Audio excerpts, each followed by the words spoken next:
kasi lapit lang niya. Lalakad kami papunta doon sa pinakaunahan. Nag-a-arrange pa lang daw sila. Ayan o. Kahit kaming ice cream, kaya bumili kami ng ice cream. Grabe, alas 11 na. Parang wala pa rin nangyayari.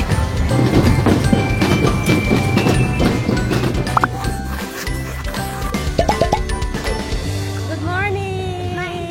Sinulog na. Nakasinulog shirt na kami. Hindi ko na na-vlog kahapon. Bumili kami nito sa SM. Tapos ako si Daddy, meron din. May kasya size sa kanya. Pero sa ibang store niya binili. Sa Kultura. Tapos sa amin, sa Island Souvenirs. Wala kasi kami nakikita nagtitinda sa mga street. Ang nakikita namin yung mga dito sa headdress.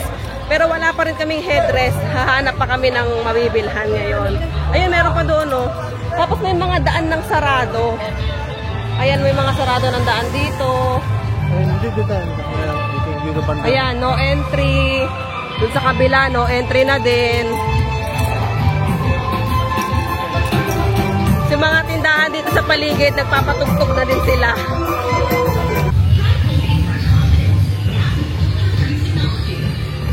Hi!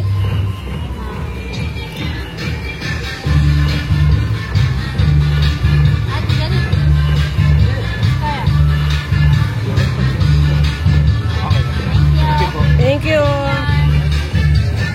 Wow!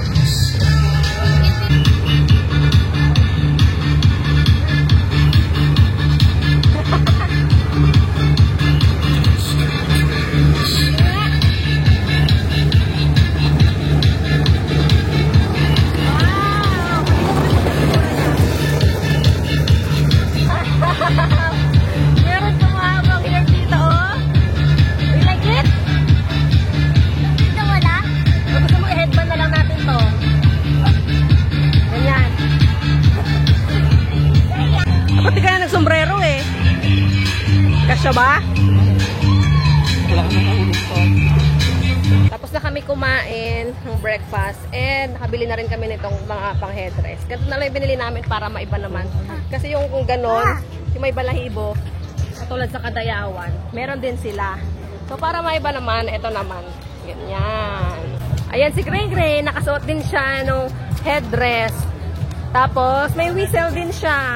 Patingin nga ng whistle mo. Try mo nga. Tatanggal. Bakit walang tunog? Yan, ganyan. Ganyan. Meron ng mga nakaano, ng mga tao, drums.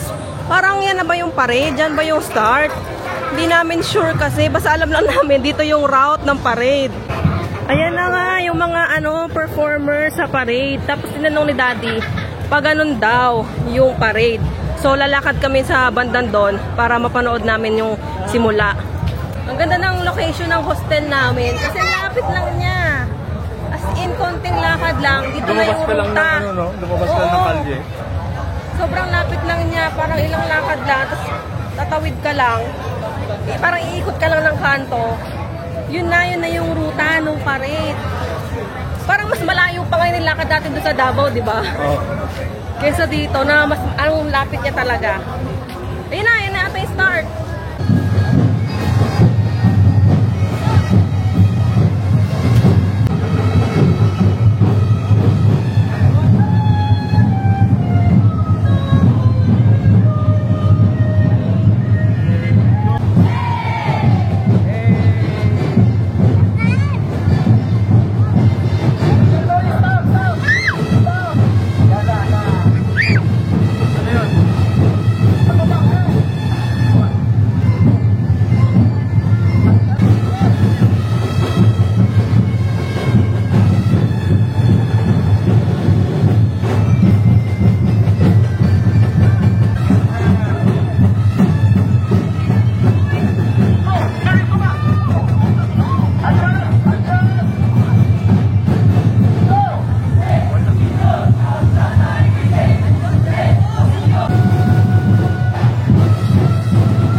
9:30 or magte-10 na ata. Wala pang nangyayari. Tapos natanong kami sa mga pulis kasi akala namin mali yung napwestuhan namin. Baka pa ganun yung parade. Pero pa ganun daw. So yung napwestuhan namin is dulo na. Dito yung pinaka-umpisa ng parade. Tapos itong yung ibang mga float na nakikita namin.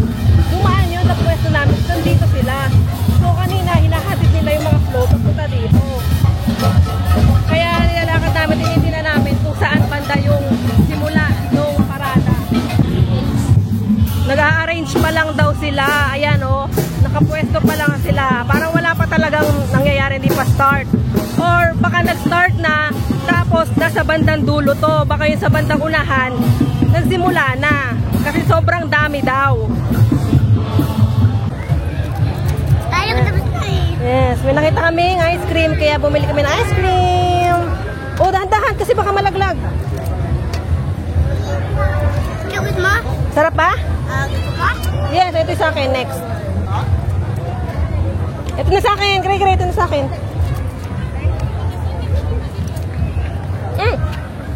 Cheers! Cheers! Asa si Juan? Alpo. Huwag mo itatabing kasi baka malaglag, matumba. Straight lang.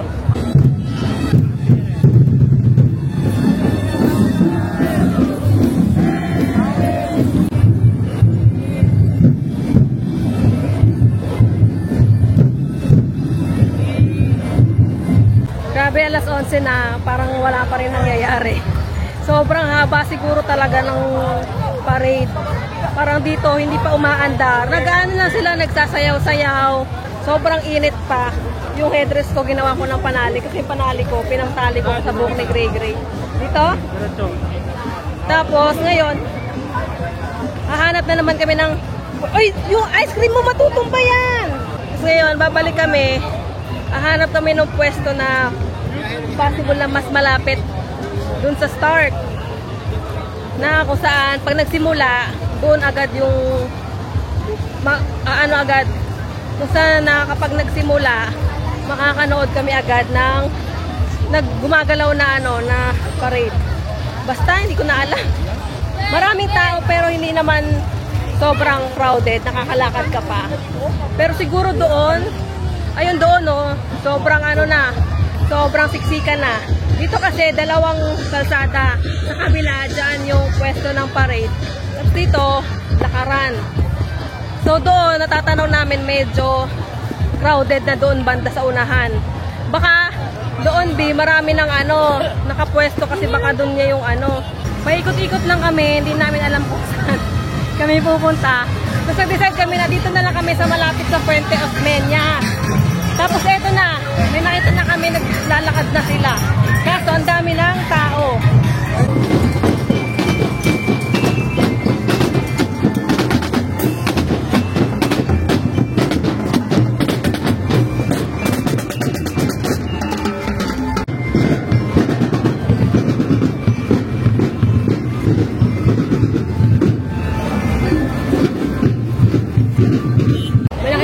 Jollibee dito sa tapat. Pumasok na lang muna kami kasi kakain kami. Kaso, yung sa entrance, pila din.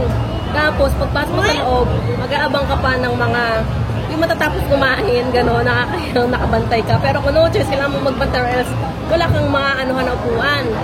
Tapos, pero yung mga pinapwestuhan naman namin ni Gregory, yung talagang malapit ng matapos na kumakain. Tapos, syempre, pila pa si Daddy. Habang kami ni Gregory, nag-aabang dun sa table, si Daddy naman umorder. Ang tagal din dun sa order, pagkuha ng order kasi nga ang daming tao. Tapos ngayon, plano namin after kumain, babalik na lang muna kami sa hotel. Kasi mukhang hanggang mamayang hapon pa to kasi ang tagal ng usad niya. Hindi siya katulad ng Kadayawan. Yun kasi yung ina-expect namin na mangyayari na tuloy-tuloy. Ang nangyayari dito, parang stop and go, parang ganon. Kasi ang naabutan namin dito, dalawang float. Yung unang... standby sila. Yung unang, kunwari, di ba may dadaan na float, ganyan. Tapos, after nun, wala nang kasunod, ng tagal pa, nakastop lang sila. Tapos, pinapadala yung mga tao, pwede maglakad-lakad yung mga tao. Tapos, mga ilang minutes pa, bago uusad yung next na float.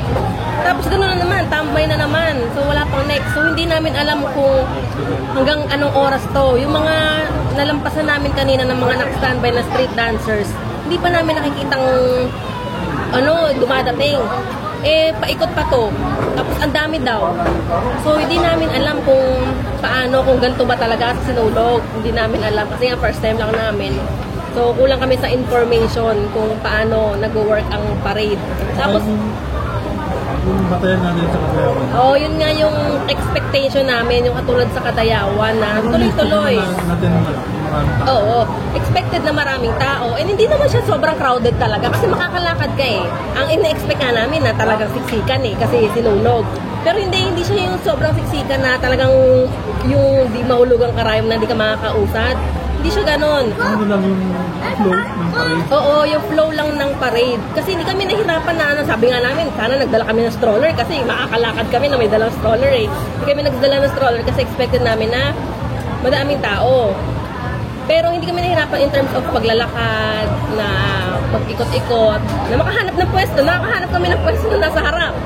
Pero yung flow ng parade, yun ang hindi namin sure kung paano. Kasi ganun nga, wala kaming natitsempuhan na nagpa-perform. Yung iba na nagpa-perform, sabi, parang lang yon, sound check, parang practice lang. So may mga nakikita kami nagpa-perform. Parang 2 or 3 ata, nasdaanan namin. Tapos chinat ko si Mami Kelly. Sabi niya na, mamayang hapon pa daw sila lalabas. Hindi ko sure kung hindi talaga sila nanonood ng parade or mamayang hapon pa talaga para maabutan nila yung parade. Hindi ko alam. Tapos yung isa ko rin pinsan at yung iba ko pinsan. So, yun. So, yun na lang yung decision namin. Balik na muna kami sa hotel since lobat na rin yung mga gadgets namin. Magta-charge. Papatulugan namin si Gray Gray kasi nga aga namin gumising. Tapos, lalabas na lang ulit kami ng hapon para i-check namin kung ano pang mga mangyayari. Wala naman kaming agenda today. Talagang nilaan namin for Sinulog. Kasi alam namin na may hirapan kaming umalis if ever na mag-decide kami na may puntahan.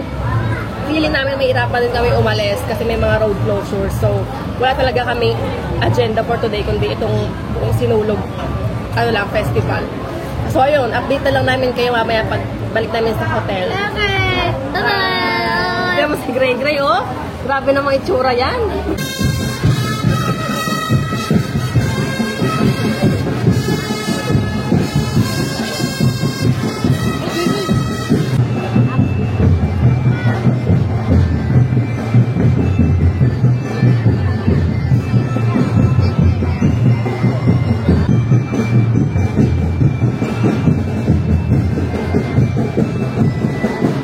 Pabalik na kami sa hostel, tapos ang dami namin nakakasalubong. Parang pa ganun pa lang sila. So baka, papunta pa lang sila para manood ng parade. So siguro, Saka narinig kasi namin, mga float pa lang. oo, parang may isa akong narinig sabi, ang tagal naman daw ng mga sumasayaw. Bakit puro mga float, ganyan. Siguro una yung mga float, tapos dulo yung mga street dancers. Ang tagal kasi ng interval, no? Oo, Kumain na tayo, nakasalubong pa natin. Oo, yung pauwi na kami, kami Jollibee. Nakinaglakad kami, papuntang Osmeña. Ano pa, naabutan pa namin yung mga unang float na naabutan namin na nagdumaan. Tapos parang mas okay siguro talaga kung hapon na lalabas. Parang mas maabutan mo yung parade. Siguro hanggang hapon yan. Kasi kaninang umaga, halos wala pang tao, no? Compared ngayon. Oh. Ngayon din ang daming tao namin nakakasalubong, nakakasabay. Baka sila yung sa pinuntahan natin ng lugar. Tapos, nag-decide na rin sila na pumunta dun sa circle. Ewan ko. Kasi dun sila sa uwi kung gaano, saan tayo pumunta yun. Baka. Pero, ayun, papahinga muna kami dito sa, papatulugin muna namin si Gray Gray. Tapos, mamayang hapon, siguro mga 4, 5, lalabas kami ulit. Tingnan namin kung ano yung situation. Lumabas na kami ulit kasi gising na si Gray Gray. Tapos dito kami naglakad-lakad ngayon sa papuntang Cebu City Sports Center. Tapos naghahanap kasi kami ng mga mabibilan ng mga pagkain, mga snacks. Pero parang wala dito kasi may nakaharang dito sa kabilang side. Parang props area. Kasi may mga nag-aano ng mga backdrop props. Ayan na ata may nakalagay kasi Cebu City Sports Center. So malapit lang din siya dun sa hostel talaga namin. May nakita na kami fishball, kwek-kwek, kikiam, Bibili ako ng kwek-kwek. Naglakad kami papunta dito sa may sports complex. Ay, city center. Pero hindi ata ito yun. Pero may mga dumadaan pa dito mga Doon nakapasok sa sports complex. nga. May nakaharang pala kalsada dito. May mga bleachers, pero may mga tao puno na. Dami ng tao dito. Ito yung mga props, mga backdrop. Dinadala nila doon. Ang dami. Kanina pa yung mga yan. Hanggang doon sa dulo. Tapos ito yung mga bleachers na nakaharap doon sa daanan ng mga float ng parade. Di ko sure kung yung parade ba yung dumadaan dyan.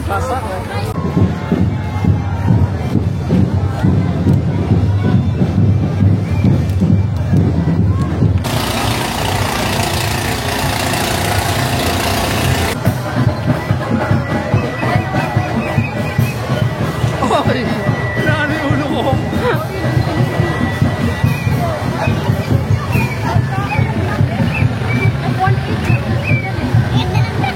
Ang ganda ng truck.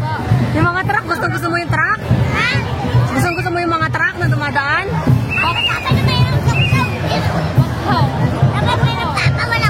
Walang papak, tugtog lang. Ito pa lang yung mga crocodile na props na nakita namin kaninang umaga.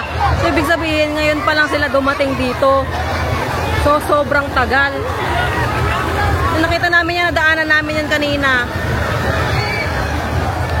Tapos, yung mga dumadaang mga street dancers, hindi na sila nagper-perform dito. So, most likely, nag-perform na sila dun sa mga unahang street pa. Ayan sila. Dito kami ngayon sa Chowking. Dinner lang kami. Kasi si Gray hindi nakapag-snacks. Kami namin dati nakapag, Street food kasi? Oo, street food lang din. Tapos, nag-try kami mag-abang doon. Kasi nakita namin may nag-perform. Tapos, yung mga may dumadaan na, hindi naman na nagpo-perform.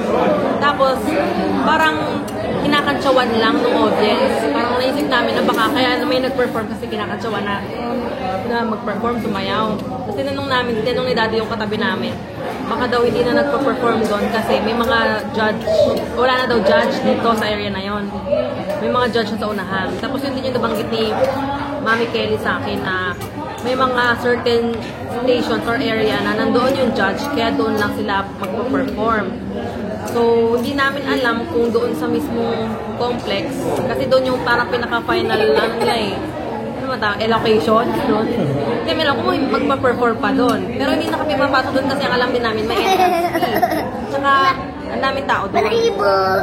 Ang goal lang kasi talaga namin, makanood ng parade o ng performance sa parade. Kasi nga may bata rin kami kasama. Pero kung kami lang ni Daddy, malamang go kami doon.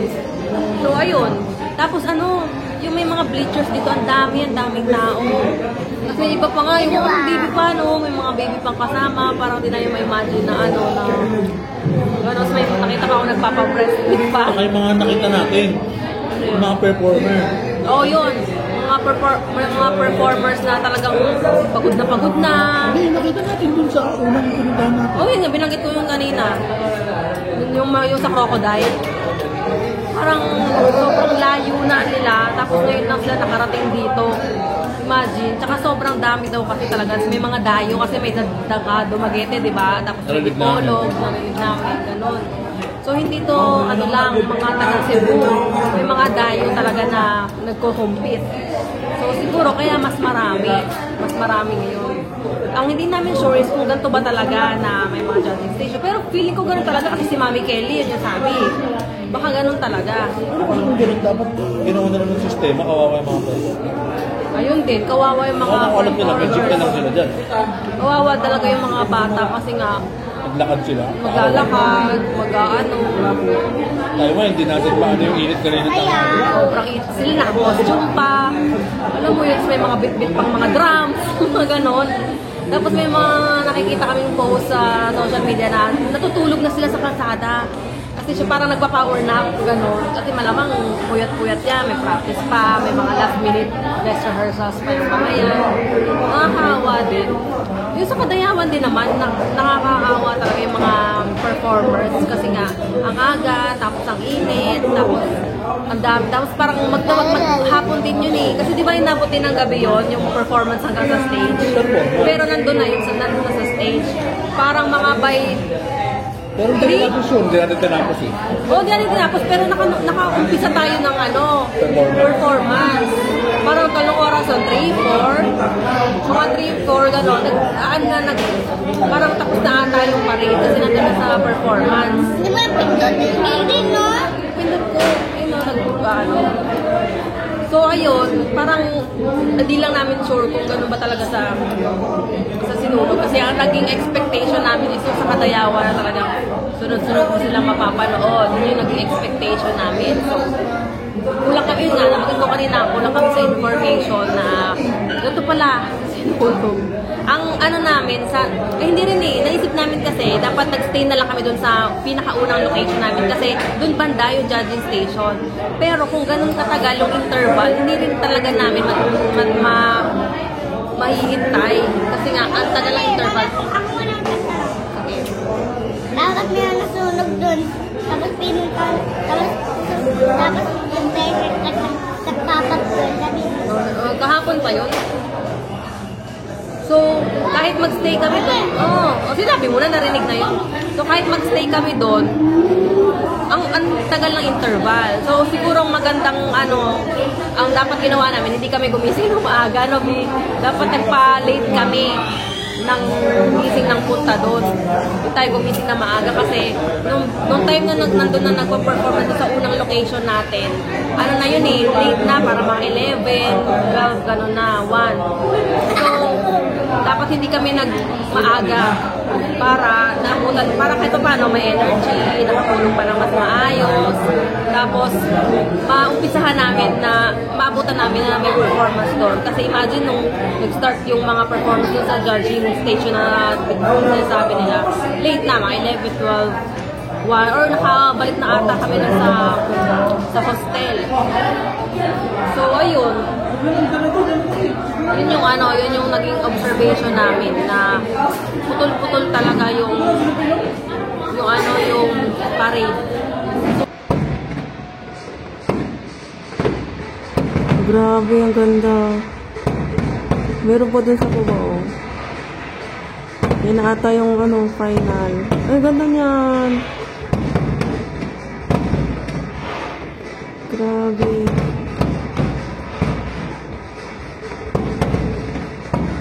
Ganda.